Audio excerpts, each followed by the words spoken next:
Nos hemos trasladado hasta el Instituto Canario de Análisis Criminológico para conocer el caso del presunto asesinato a José Tacoronte Díaz, un ciudadano de Gáldar, Policía Nacional, que presuntamente habría sido asesinado en el año 1995. Estamos con el criminólogo que se encarga desde hace ya algunos años de este caso. La familia contactó con nosotros, con el Instituto Canario de Análisis Criminológico, en el año 98. Incluso uno de los primeros casos que tuvimos. Desde aquella época pues llevamos revisando el expediente, incluso realizando algún tipo de investigaciones, estudios documentales, pruebas de laboratorio, etcétera, hasta que definitivamente, escasos 6 meses, pues cuando decidimos ponernos en contacto con la Fiscalía para exponerle nuestras dudas respecto al desarrollo del expediente y en consecuencia pues se vuelva a iniciar una instrucción adecuada según nuestro punto de vista, puesto la que se hizo en aquella época en el Juzgado de Santa María de Guía, pues adolece de muchas pruebas y las que se hicieron, muchas fueron incompletas a nuestro entender, ¿no? Nosotros al día de hoy no estamos diciendo pues que efectivamente la muerte de Tacoronte haya sido un asesinato, sino simplemente lo que decimos que la etiología violenta de la muerte pues no se encuentra determinada, es indeterminada, puesto que la instrucción fue incompleta y nada se apunta respecto a la dinámica de los hechos, lo que puede haber sucedido, ¿no? Nosotros simplemente planteamos una serie de dudas razonables, incluso una serie de indicios racionales que podrían apuntar a una muerte violenta de tipo homicidio o asesinato, y para eso pues lo único que le queda a la familia para despejar esas dudas es que se articule una investigación, una instrucción judicial, y en este caso pues se proceda nuevamente a lo que es la autopsia médico-legal del cuerpo o un estudio antropológico forense o de microbiología. Sería lo oportuno, pero bueno, prácticamente es eso. El problema es que en su momento nos explicabas que no se llegó a realizar ni siquiera la autopsia, sino que únicamente se hizo un informe, pero realmente no se había practicado la prueba totalmente al cuerpo. A ver, el informe de autopsia que obran en las actuaciones, que además es la base probatoria fundamental del archivo de la causa, pues obviamente consistió en un reconocimiento externo, prácticamente, es decir, no hubieron apertura de cavidades o estudios toxicológicos, etcétera. El cadáver en el momento de la autopsia estaba en un avanzado estado de putrefacción, se habla de cintura hacia abajo, mientras que la parte de cintura hacia arriba pues estaba momificado. Entonces el forense lo único que hizo fue acreditar pues que existía una serie de politraumatismos. Y los politraumatismos, pues obviamente habían sido la causa de la muerte. Eso en principio pudiera ser evidente, pero los protocolos internacionales lo que dicen es que en las muertes violentas por precipitación hay que discriminar muy bien si esas lesiones han sido provocadas anteriores a la muerte o posteriores a la muerte. Imaginemos, por ejemplo, un cuerpo, un sujeto que sufre un atropello, de ese atropello por un traumatismo, por ejemplo, craneoencefálico, se procede al fallecimiento. Tenemos el sujeto en un maletero guardado 3 o 4 días y luego lo tiramos por un barranco. Obviamente habrán lesiones que han sido causadas anteriores a la muerte, es decir, las que correlacionan directamente con el vehículo, y otras que son posteriores, que son a consecuencia de la caída del cuerpo por ese barranco, ¿no? Entonces los protocolos pues son muy claros en ese aspecto. Intenta usted establecer los criterios diagnósticos diferenciales mediante el estudio del cuerpo sin vida de aquellas lesiones que fueron causadas anteriores o posteriores a la muerte. Ese es el primer punto importante que nunca se realizó en la autopsia. Pero el segundo, que es más importante, el médico forense hace una interpretación en base a la posición del cuerpo. Es decir, cuando al forense se le entrega, se encuentra el cuerpo en lo que es la mesa de autopsia, se lo encuentra aquí.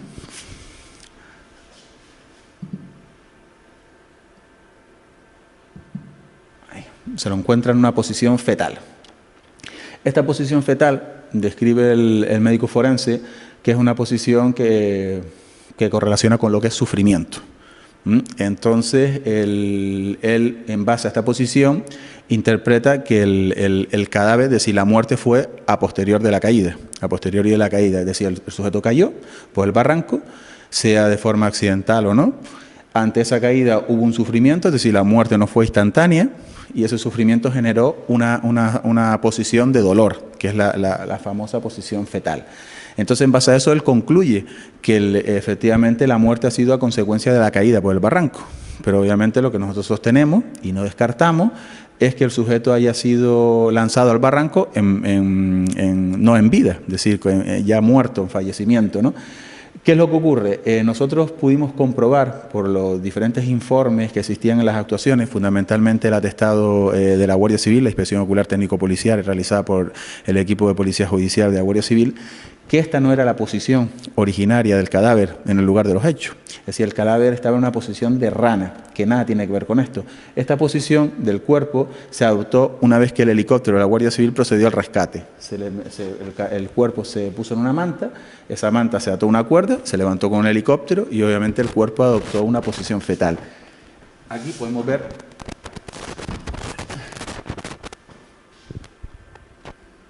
Bueno, aquí incluso podemos ver cómo es la posición que adopta el cuerpo en la manta, es decir, obviamente es esa posición fetal. Estas son imágenes, Óscar, que están fechadas en el mismo momento en el que se encuentra el cuerpo. Sí, exacto, extraídas directamente de los informes técnicos de policía judicial. Aquí lo vemos.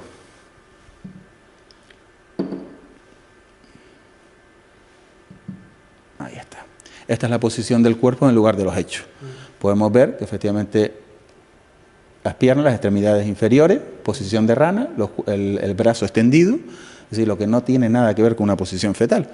Entonces, cuando el informe médico legal en la autopsia se lleva a cabo una conclusión de que la muerte fue a posteriori de la caída porque existía una posición fetal, eso se recoge, no de esta forma, pero sí de una forma muy aproximada, casi literal, lo estoy diciendo, pues aquí establecemos un error. Oiga, y si a usted le presento yo el cuerpo en esta posición, en el lugar de los hechos, ¿qué podemos decir respecto a que la muerte fue a consecuencia de la caída o que la muerte fue a consecuencia anterior a la caída? No lo sabemos, es decir, eso no ha quedado dilucidado ni esclarecido en la instrucción. Pero, en base a este error, sí se archiva el caso. ¿Qué es lo que ahora pretende la familia y un poco precipitado por lo que nosotros le hemos dicho? Es decir, pues oiga, las técnicas actuales de microbiología forense permiten, existen una serie de criterios diagnósticos diferenciales que nos permiten establecer en base a las fracturas de huesos que existan, si esos huesos fueron fracturados con anterioridad o con posterioridad a la muerte. Si nosotros presuponemos que el cuerpo falleció antes de la caída, cuando el cuerpo fue lanzado, si fue lanzado al barranco, hubieron nuevas fracturas. Esas fracturas se provocaron con posterioridad a la muerte, es decir, cuando ya la muerte era cierta en este sujeto. Por lo tanto, esas fracturas nos vamos a encontrar con una serie de indicadores, sobre todo desde el punto de vista microbiológico, que nos van a indicar que se produjeron con posterioridad a la muerte. De ahí que lo que nosotros pretendamos ahora es una exhumación del cuerpo y establecer un estudio de antropología forense y con técnicas de microbiología, para obviamente determinar.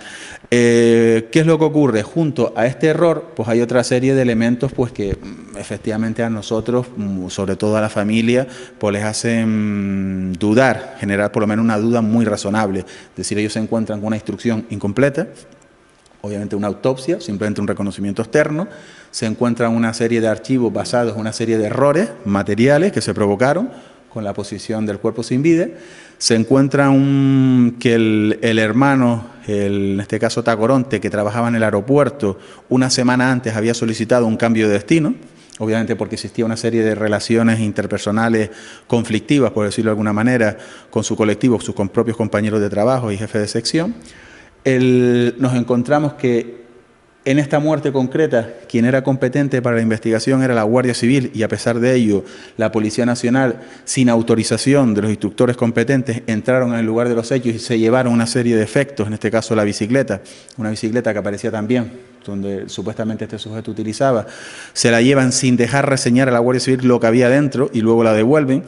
Eso es un aspecto que ya a la familia todavía le genera más dudas, pero 3 años después del fallecimiento, o años después del fallecimiento, porque no recuerdo las fechas exactas, aparece una sentencia de la Audiencia Provincial aquí en Canarias, creo que la sección segunda, donde se condena por tráfico de droga a muchos de sus compañeros y a los jefes de sección que trabajaban en su propio destino dentro del aeropuerto.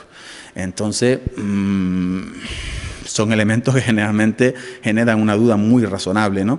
¿Que eso apunta de que la muerte ha sido un asesinato, un homicidio? No lo sé. Yo solo sé que hay una etiología violenta. La etiología violenta puede ser por un suicidio, que prácticamente está descartado, un accidente, que no lo tenemos descartado, pero tampoco ha sido descartado un homicidio, un asesinato. Y para eso hay que completar la instrucción de este caso. Un accidente realmente en la zona donde se produce, estamos hablando del barranco de Silva, ¿no? Del puente de Silva. Sí, creo que es la playa del Salao, ¿no? Aquí, la versión oficial un poco que se da en las actuaciones, que en cierta manera a la familia le genera también un poco de falta de credibilidad, ¿no? Es que en este caso el Tacoronte, él era aficionado a los deportes, prácticamente, entonces había salido con su bicicleta. Ellos dicen que esto probablemente aconteció por un accidente porque el sujeto bajó con la bicicleta a la playa del Salao y luego intentó subir con la bicicleta toda esta pendiente, que prácticamente es un precipicio, además de tierra suelta, es inaccesible por un antiguo camino que existía, que no existía en aquella época. Esta es la posición donde aparece el cuerpo, el círculo rojo, y el círculo verde es la bicicleta, que además aparecen en dos vaguadas completamente diferentes, que hay una distancia de 70 metros, ¿no? Las fotografías no son muy representativas. La familia no se cree, y a nosotros nos resulta muy poco comprensible que el sujeto intentara escalar esta zona con una bicicleta al hombro. Y que luego, cuando estuviera llegando a la cima, prácticamente el más alto de aquel punto, pues fue donde apareció la bicicleta, el sujeto cayera, resbalara y aparecieran en estas posiciones tanto cuerpo como bicicleta. Es un elemento que, digo, nos resulta difícil de razonar, sobre todo más aún cuando los primeros informes que se establecieron por parte de policía se estableció una correlación con un suicidio. Es decir, este sujeto carece de perfil suicida y tampoco cumple este escenario con la dinámica de un suicidio, por una sencilla razón. Un suicidio o un suicida, en la mente de un suicida, es querer asegurar la muerte. Si nosotros nos colocamos en la cima y posiblemente miramos, desde el punto de vista mental o de percepción, no vamos a tener una seguridad de que pudiéramos causar la muerte. Sin embargo, si nosotros caminamos unos 15 metros más acá, esta zona, desde la cima, se ve que es una vertical, además muy perceptible, plenamente visible e identificable. Entonces, un sujeto que se quisiera suicidar, es poco probable que se tire de esta zona, probablemente caminaría 10 o 15 metros y se tiraría de esta otra zona, donde la muerte... Como además esta zona de aquí, no sé si se apreciará en cámara, está un poquito más adentro y tiene una pendiente un poquito más... menos pronunciada, y hay muchas mesetas en medio del camino, de ahí que, por ejemplo, la bicicleta ya queda en una meseta, el cuerpo en otra. Es decir, un suicida no se tira aquí, un suicida se tira aquí. Esa es la idea. Por eso se descartó la hipótesis suicida, a pesar de que se apuntó en los informes. Luego, ya como se vio que la hipótesis suicida pues no tenía, por decirlo en términos muy vulgares, ni pies ni cabeza, pues se apuntó al accidente. Y en el accidente se estableció otra dinámica, pues que también es un poco... genera un poco de rareza. Es decir, esto hay que ir a la zona, verlo, como se dice siempre, una imagen dice más que 1000 palabras, pero esto es una pendiente ciertamente pronunciada, con mucha roca suelta, hay mucha piedra suelta, donde es difícil ascender. Y si ya con material y sin tener ningún tipo de elemento que nos pueda obstaculizar, como es una bicicleta, que además es pesada, estamos hablando del año 95, esto es muy difícil de ascender, de proceder al ascenso de este tipo de pendientes. Entonces, por eso no nos cuadra. Luego, ¿qué es lo que hubo también por parte de Protección Civil? Es decir, los efectivos de Protección Civil, en aquella época, el que desapareció el cuerpo, Tacoronte, estuvieron 33 días de desaparición. Toda esta zona fue un lugar, además, donde se procedió a una búsqueda, era coto de caza, además, y el cuerpo nunca se halló en esta zona. Hay efectivos de Protección Civil, sobre todo el jefe de Protección Civil en aquella época, el justo también de la zona, conocedor de todo este terreno, que ellos nos garantizan que ellos esta zona buscaron y que ellos pasaron por aquí y nunca se apercibieron de la existencia de un cuerpo sin vida. Que además en la búsqueda se utilizaron perros. Un cadáver, por ejemplo, con 7, 8 días, genera un olor que es muy fácilmente perceptible para un perro adiestrado, además. Y si además estamos hablando de una zona de caza donde hay perros que se utilizan para la caza, que no hubieran advertido la presencia del cuerpo, pues también es raro. Ni del cuerpo ni de la bicicleta. Ni de la bicicleta. Bueno, y además incluso ambos efectos, ambos elementos, perdón, eran visibles también desde el aire, pues se buscó con helicóptero también. Si una bicicleta roja y el cuerpo podía haber pasado más desapercibido, bueno, pero la bicicleta sí se hubiera percibido, sobre todo cuando estamos buscando de forma consciente y en esta zona. ¿En qué momento se sospecha que se pudo depositar el cuerpo en la zona? A ver, el informe de lo que es el estudio cronotanatológico, él plantea que posiblemente cuando se hizo la inspección entre 20 y 30 días, creo que se diagnosticaba... Muy poco antes de que se encontrara... Claro, entonces existen dos hipótesis, o que el cuerpo estuviera en esta zona unos 20 o 30 días y nadie se hubiera percibido de ello, o que estuviera 20 o 30 días guardado en algún sitio y a posteriori lo tiraran. ¿Cómo se puede determinar eso? Es muy sencillo. Es decir, nosotros lo único que planteamos es, oiga, establezca usted una nueva autopsia del cuerpo, basándose en las nuevas técnicas de microbiología forense y en estudios antropológicos, y en su defecto, pues esos agentes o esos instructores que bajaron por la montaña para coger la bicicleta y llevárselo, intenten correlacionar si tienen algún tipo de relación con la sentencia, con los condenados en el caso de Jara, por ejemplo. Es decir, existe yo creo que una instrucción bastante rica que se puede llevar a cabo con todos los datos que tenemos. De ahí que yo no entienda, partiendo de la duda razonable de la familia, y que obviamente esto es un sufrimiento que se dilata en el tiempo, donde es muy poco probable que nosotros podamos llegar a comprender, porque nunca, bueno, por lo menos a mí no me ha pasado en este sentido, el que simplemente con una instrucción, con independencia de los resultados, se intente dejar a la familia por lo menos descansar con respecto a ese sufrimiento psicológico dilatado que tienen en el tiempo. Eso es lo único. Además, se presenta esta causa en el juzgado de Guía, se instruye allí en el año 95, la fecha de archivo también es el mismo año, el año siguiente.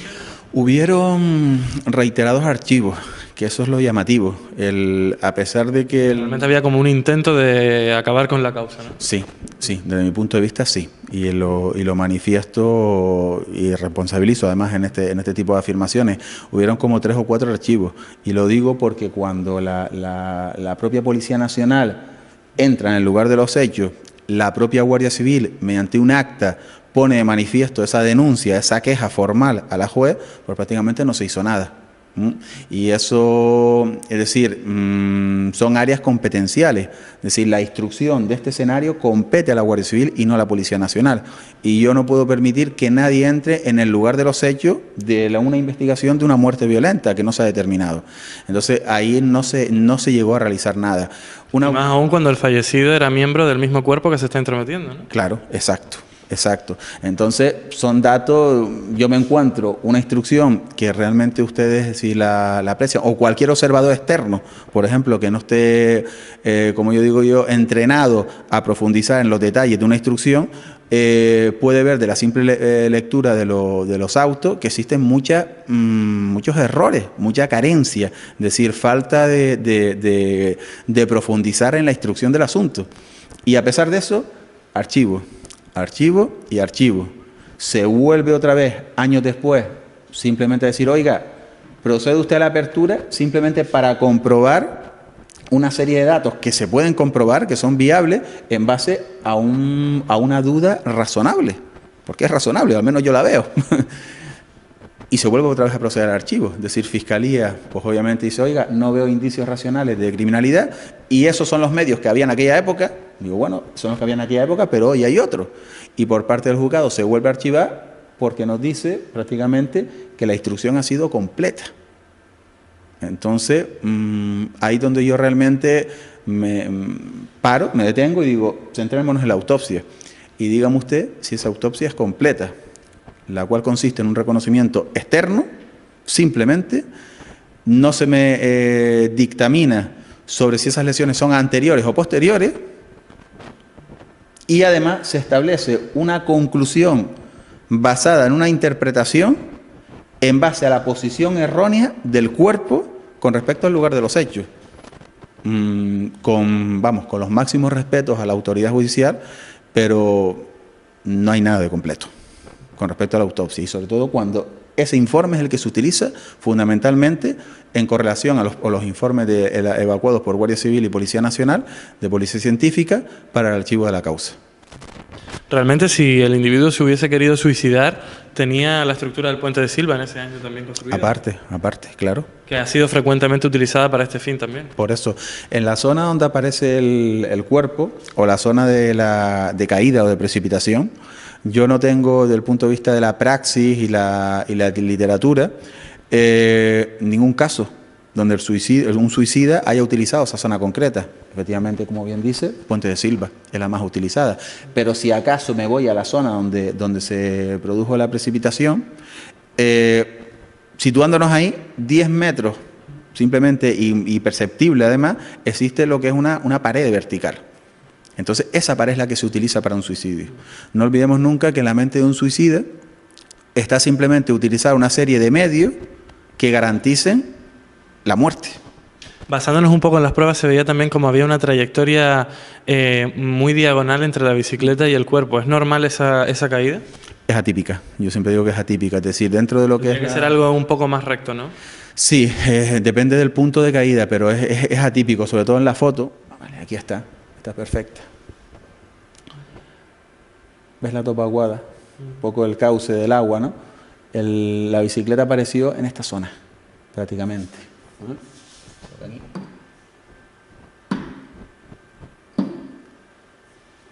La bicicleta apareció ahí. Y luego establecemos una línea y el cuerpo apareció aquí. Es decir, estos son 70 metros, más o menos en distancia. Con una curvatura también en superficie, ¿no? Claro. Entonces, es decir, caminar de aquí hacia aquí pueden ser tranquilamente 15 minutos. Es decir, realmente la foto no lo estamos apreciando. Esta es la zona de caída. Esto es donde les digo yo, es decir, un cuerpo, si quiere utilizar quiere suicidarse, posiblemente se venga a esta zona de aquí. Que además es perceptible y esto se puede caminar, es sencillo, está dentro de la misma meseta de la montaña. Esto es una pared mucho más vertical, que se puede utilizar para un suicidio. En esta, si nosotros miramos desde arriba, lo que nos vamos a encontrar, que ahora pongo una foto, es una serie de mesetas, no vamos a ver una caída. Posiblemente digo, si me tiro, no voy a caer, me voy a quedar a 5 o 6 metros. Es decir, esto es absurdo que se utilice esta zona para un suicidio. Y respecto a esta trayectoria de bicicleta y cuerpo, pues es atípica. Oiga, que si hay una caída desde aquí, la bicicleta pueda quedar aquí y el cuerpo pueda quedar aquí. ¿Es posible? No es habitual, no es normal lo que nosotros decimos. Entonces, en base a esa serie de criterios, todavía refuerzan más que la instrucción sea completa cuando en su día no fue completa. Te pongo una foto de arriba, la que te digo. ¿Ves? Aquí lo miramos. Este es el punto que se utilizó para la precipitación. Es decir, la bicicleta quedó aquí y el cuerpo quedó en esta zona. ¿Qué es lo que ocurre? Si nosotros nos situamos aquí, posiblemente vemos todo esto son una serie de mesetas que quedan. Es decir, yo si me tiro, posiblemente lo que voy a tener que hacer es bajar, seguir bajando, porque esto tengo que caminarlo, llegar hasta una zona más o menos, creo que son unos 30 metros, no recuerdo bien, y luego a partir de ahí me tiro. Y tampoco la pendiente es excesivamente pronunciada. En cambio, si yo camino unos 10 metros más acá, me voy a encontrar con una pared vertical. Entonces, este lugar, lo que sí es claro desde el punto de vista de la psicología forense o psicopatología forense, no es lógico como un lugar, un espacio físico que pueda ser utilizado por un suicida. ¿Vale? Respecto a la caída de la bicicleta y el cuerpo, pues es atípico.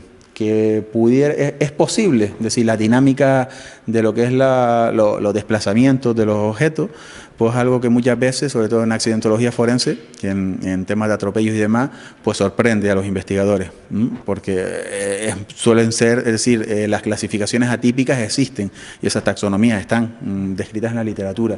Entonces, que la bicicleta y cuerpo puedan aparecer, bueno, es posible, pero no, por lo menos una clasificación atípica y no es habitual. ¿Vale? Eso es lo que decimos nosotros. Por parte de la familia, ya después de este rechazo por parte de la Fiscalía y por parte del Juzgado de Santa María de Guía, ya solo les queda el recurso de revisión. ¿Se tiene previsto plantearlo ya ante alguna instancia? El recurso está ya puesto. Es decir, primero se utilizó a Fiscalía, donde se le aportaron todos los informes y por lo menos las pruebas que nosotros consideráramos fundamentales, por lo menos para reaperturar el caso y fundamentar la práctica de una autopsia médico-legal por la exhumación del cuerpo. El Fiscalía lo rechazó literalmente. Automáticamente el director jurídico del asunto lo que hizo es el intentar proceder a la reapertura dentro del juzgado de instrucción de Guía. El juzgado pues dio traslado a Fiscalía. Fiscalía obviamente se opuso nuevamente, como nos había argumentado con carácter previo a nosotros. Y el juzgado pues también procedió, dijo que no daba lugar a lo que era la reapertura de la diligencia.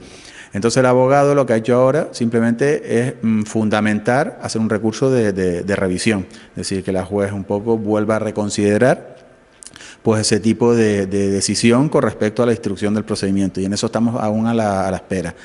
En el caso de que eso no se produzca, pues obviamente por parte de la familia, actualmente y visto lo acontecido, pues no tienen ellos ningún problema y es más, es su voluntad de seguir recurriendo a instancias superiores. Obviamente lo único que se pretende con todo esto, no se quiere nunca decir o manifestar que ha habido un asesinato o un homicidio, que es lo que muchas veces parece que del exterior o de terceros estamos nosotros planteando. No, lo único que estamos planteando es que se aclaren las circunstancias. Para darle, por lo menos a una familia que lleva X años sin tener aclarada la circunstancia y que se han planteado una serie de dudas muy razonables que lo que han hecho es agravar un sufrimiento que ya llevan desde el año 95 con este sufrimiento. Probablemente por un mal funcionamiento de la Administración de Justicia en la instrucción de aquella causa en el año 95. Claro, a nosotros nos dicen, por parte de Fiscalía, pues mire, son los medios que había en aquella época. Mi opinión, con todos los respetos, es no son los medios. En aquella época se podía haber practicado una autopsia sin problema. Claro, en aquella época se podía haber dictaminado pues cuáles eran las lesiones anteriores o posteriores, o si todas eran posteriores o todas eran anteriores. Es decir, si todas las lesiones son anteriores, pues obviamente indica y apoya esa versión accidental de los informes. Pero además en aquella época el cuerpo, en la zona que se encontró, en esa vaguada, se podía haber realizado un estudio del terreno, es decir, de la zona en la que estaba depositado el cuerpo.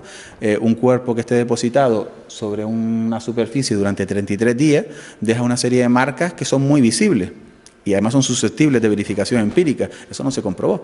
Es decir, si el cuerpo llevaba aquí aposentado en esa superficie de tierra durante 33 días o llevaba un día, eso se podía haber hecho. Entonces no se hizo.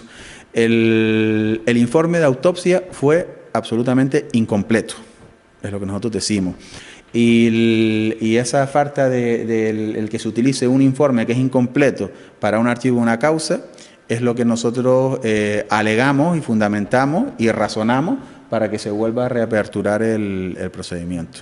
Además, los informes y las sentencias reconocen esa intromisión de la Policía Nacional en la tarea que tenía que realizar la Guardia Civil. ¿En qué consistió? ¿Qué dicen los informes de esa intromisión? Hombre, el informe ya ha pasado tiempo, pero el informe lo que dicen es que ellos estaban, cuando empiezan las tareas de inspección ocular técnico-policial, obviamente los instructores se encuentran con un cuerpo sin vida y una bicicleta. Ellos deciden, qué es lo prioritario. Lo prioritario obviamente es el cuerpo. Entonces ellos simplemente dan toda la vuelta, entran por la playa al Salado y se empiezan a realizar una serie de inspecciones oculares aquí, dejando de lado esto obviamente. Prioritario es el cuerpo. Una vez que se hace esta inspección ocular, se traslada al helicóptero y el cuerpo se traslada a una zona que creo que fue aquí, muy cerquita de lo que es la entrada. Cuando ellos estaban haciendo esta serie de tareas de inspección ocular, ven una serie de efectivos vestidos de paisanos que se están descolgando de la parte alta de la montaña con unas cuerdas, haciendo rape. Y simplemente con el objetivo de localizar la bicicleta, coger la bicicleta y llevársela del lugar de los hechos. Entonces la Guardia Civil, obviamente, ¿qué es lo que hace? Automáticamente desde un punto de vista de emergencia, como se dice, proceden a dar toda la vuelta y vienen a la parte alta de la montaña y establecen una conversación con los policías o con los efectivos que estaban bajando por la montaña. Ellos se identifican como policías nacionales, los guardias le argumentan pues que bueno, que ellos no son competentes para la instrucción de esta muerte, que ellos son los que tienen la competencia, y los policías nacionales lo que dicen pues que siguen órdenes del jefe superior de policía en Canarias. ¿Y eso está reconocido incluso en la propia sentencia? No, eso está escrito en un acta, porque automáticamente lo que hacen los agentes de la Guardia Civil es redactan un acta diciendo pues que obviamente han tomado una bicicleta del lugar de los hechos sin el permiso de ellos, se las han llevado sin dejarles observar lo que tenía esa bicicleta. Por ejemplo, había una riñonera que tenía una serie de efectos personales del finado, del fallecido, y no proceden a devolvérsela a la Guardia Civil, sino simplemente se la llevan del lugar de los hechos y dice que siguen orden del jefe superior de policía. ¿Cuál es el problema de todo esto? Que la Guardia Civil podía haber tomado otro tipo de actitud. Es decir, obviamente se está irrumpiendo en mi escenario, el cual yo soy responsable de todo lo que es la cadena de custodia y la garantía de las pruebas. Si la Guardia Civil tenía que haber impedido por los medios que fuera que la Policía Nacional se llevara ese tipo de efectos, y no lo hizo. Obviamente no lo hizo, pero sí dejaron reflejados por escrito y lo pusieron en conocimiento de la juez de instrucción, y así consta en las propias diligencias, pues que la policía tuvo esa actitud. Curiosamente, 4 o 5 horas después, la policía devuelve al puesto principal de la Guardia Civil en Guía, pues la bicicleta y los efectos con un inventario de lo que había dentro de la riñonera. Según pero él. ya podía haber estado manipulada la bicicleta, ¿no? Bueno, yo no sé si está manipulado o no, pero los que tenían que hacer ese inventario de lo que había dentro de la bicicleta y hacer las pruebas era la Guardia Civil. Son los instructores del asunto. Es decir, ellos lo manifestaron por escrito. Ahora, ¿cuál es la duda que se le plantea a la familia? Y yo creo que por un fenómeno simplemente de empatía, cualquier persona en el mismo lugar posiblemente tendría el mismo razonamiento. Yo solamente tengo que mi hermano, Policía Nacional, ha fallecido, donde ha estado 33 días desaparecido. Mi hermano había planteado un cambio de destino del aeropuerto, que es la zona donde trabajaba, porque tenía una serie de problemas de relación con sus propios compañeros de trabajo y jefes de sección. Mi hermano aparece en una zona que supuestamente había sido batida, con perros, helicópteros, etcétera, y por personal entrenado en la búsqueda de desaparecidos, y nunca se halló. Aparece. De repente nos encontramos que el mismo cuerpo al que pertenece mi hermano irrumpe en el escenario de los hechos en contra de la voluntad de los efectivos de la Guardia Civil. Y se llevan una serie de objetos y luego los devuelven inventariándolos. El caso se archiva y se archiva con una serie de diligencias que son incompletas, y años después sus propios compañeros del aeropuerto con los que trabajaba el fallecido aparecen condenados por tráfico de drogas. Con independencia que el azar, simplemente esto sea un accidente, lamentablemente sea un accidente, vamos a imaginarlo, pero ya solamente el esquema mental o el razonamiento de pensamiento a cualquier persona en esa situación le lleva a pensar mal, decir que ha sido un asesinato o un homicidio. Bueno, por lo menos ha habido demasiadas casualidades, ¿no? Claro, muchas casualidades. Entonces, oiga, ¿cómo se puede dejar a la familia, como yo digo, descansar en paz? Que posiblemente ese sentimiento sea eterno, ¿no? Sea continuo en el tiempo y lamentablemente uno muera con ello. Pero aclarando las circunstancias esclareciendo los hechos en sí, y esto lamentablemente solamente al día de hoy se puede hacer con una autopsia. Y la técnica actual es viable, y es más, la familia lo que viene a decir es que, oiga, la Administración de Justicia, yo me hago cargo de todos los gastos, yo pongo los peritos, pongo todo lo que es la estructura, sopeso todo lo que son las consecuencias y gastos que se puedan generar con este tipo de intervención. Es decir, simplemente una familia está manifestándose en base a un razonamiento fundado y de una técnica que es viable. No le veo realmente el que se quiera obstaculizar la instrucción de un procedimiento en base a este tipo de razonamientos. Pero bueno, eso es lo que hay. Óscar, y una última pregunta se me ocurría ahora. La Guardia Civil reconoce en ese acta en la que manifiesta que la Policía Nacional había recogido la bicicleta. ¿Quiénes eran esos miembros de la Policía Nacional? No, solamente se recogen los números de registro profesionales, carnet profesional de cada uno. Nosotros incluso manifestamos que si efectivamente cuando se haga el estudio ampliatorio, si se hiciera del cuerpo y aparecieran fracturas que son posteriores a la muerte, pues obviamente uno de los elementos de instrucción claro pues es correlacionar esos números de placa con respecto a la sentencia por tráfico de droga que hubo en la sección segunda de la Audiencia Provincial aquí en Las Palmas.